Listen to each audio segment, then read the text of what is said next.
শরীয়তপুরের গোসাইট উপজেলার আলাউলপুর ইউনিয়নের ৩৬ নং পশ্চিম কোদালপুর সরকারি প্রাথমিক বিদ্যালয়ে জমকালো আয়োজনের মধ্য দিয়ে 2 দিনব্যাপী ক্রীড়া ও সাংস্কৃতিক অনুষ্ঠান 2026 অনুষ্ঠিত হয়েছে। 17 ও 18 মে বিদ্যালয়ের মাঠে আয়োজিত এই অনুষ্ঠানকে ঘিরে শিক্ষার্থী, অভিভাবক ও স্থানীয়দের মধ্যে ব্যাপক উৎসবমুখর পরিবেশ বিরাজ করে। অনুষ্ঠানের প্রথম দিন 17 মে বিভিন্ন ক্রীড়া প্রতিযোগিতা অনুষ্ঠিত হয়। এতে বিদ্যালয়ের শিক্ষার্থীরা উৎসাহ উদ্দীপনার সঙ্গে অংশ নিয়ে নিজেদের প্রতিভার স্বাক্ষর রাখে। দ্বিতীয় দিন 18 মে অনুষ্ঠিত হয় মনোজ্ঞ সাংস্কৃতিক অনুষ্ঠান ও পুরস্কার বিতরণী পর্ব। নাচ, গান, আবৃত্তি সহ নানা পরিবেশনায় শিক্ষার্থীরা উপস্থিত দর্শকদের মুগ্ধ করে।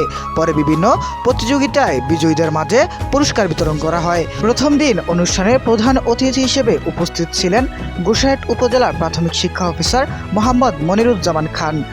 পুরস্কার বিতরণী অনুষ্ঠানের পূর্বে বিদ্যালয়ে 6 মাস ডেপুটেশনের দায়িত্ব পালন করা এক শিক্ষিকাকে বিদায় সংবর্ধনা দেওয়া হয়।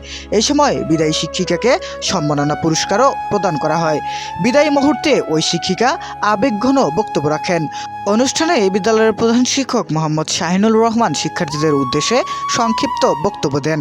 এছাড়া বিদ্যালয়ের সাবেক প্রধান শিক্ষক মোহাম্মদ দিদারুল ইসলামও সংক্ষিপ্ত বক্তব্য রাখেন। বিদ্যালয়ের প্রধান শিক্ষক মোহাম্মদ শাহিনুল রহমানের তত্ত্বাবধানে আয়োজিত এই অনুষ্ঠানে শিক্ষক, শিক্ষার্থী, অভিভাবক সহ স্থানীয় গণ্যমান্য ব্যক্তিরা উপস্থিত ছিলেন। সংশ্লিষ্টরা আশা প্রকাশ করেন এমন আয়োজন শিক্ষার্থীদের পড়াশোনার পাশাপাশি খেলাধুলা ও সাংস্কৃতিক কর্মকাণ্ডে আরও উৎসাহ প্রদান করবে।